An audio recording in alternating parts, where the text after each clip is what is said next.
Hi guys, Assalamualaikum. Today I'm here to share my 5-minute flameless cooking challenge with Shan's ginger and garlic paste. We will be making spinach and feta hummus. It's not only delicious but it's also super healthy and nutritious. It's high in iron, vitamin C, B6 and folate. It's commonly used as an appetizer or a dip. Hummus is an Arabic word which means chickpeas, which is the central ingredient in this Middle Eastern dish.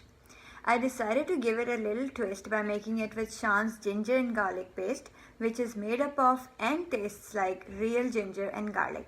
Let's start.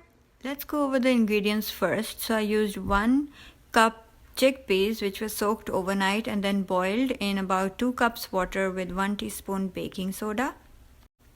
Then we need 1 teaspoon of Shan's ginger and garlic paste, 3 ounces of feta cheese which will be crumbled, and over half a cup spinach leaves. 1/3 of a cup tahini. If you can't find it, you can make it without it. Crushed red chili flakes, 1 teaspoon, 1 teaspoon salt, 1 teaspoon paprika powder.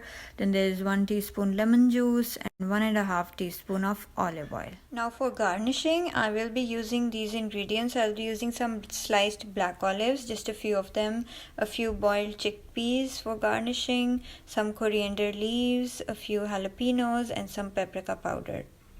For serving today, I'll be using some sliced cucumbers, some baby carrots, some nachos and hot naans.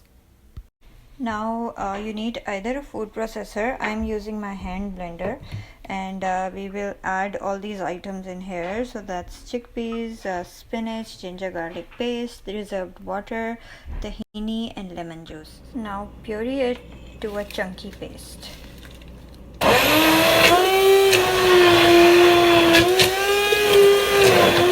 Now that it's done, add the rest of the ingredients: feta cheese, crushed chili peppers, paprika and olive oil, and puree until smooth.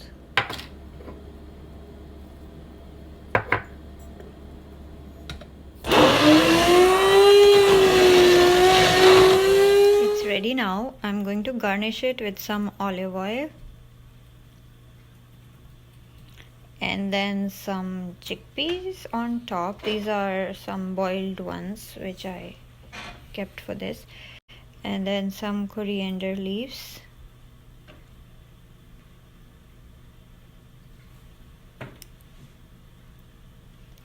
and now finally a few olives,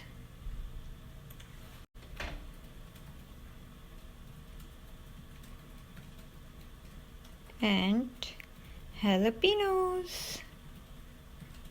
There it is, all set. Okay, so we're all done here. It took me less than 5 minutes to make this delicious yet nutritious dish. It tastes really good. I've just tried it out, and it was really easy to make thanks to this quick and easy ginger and garlic paste by Shan. Do try this dish out, and if you love it, do tag me in your stories. Take care and have a nice day.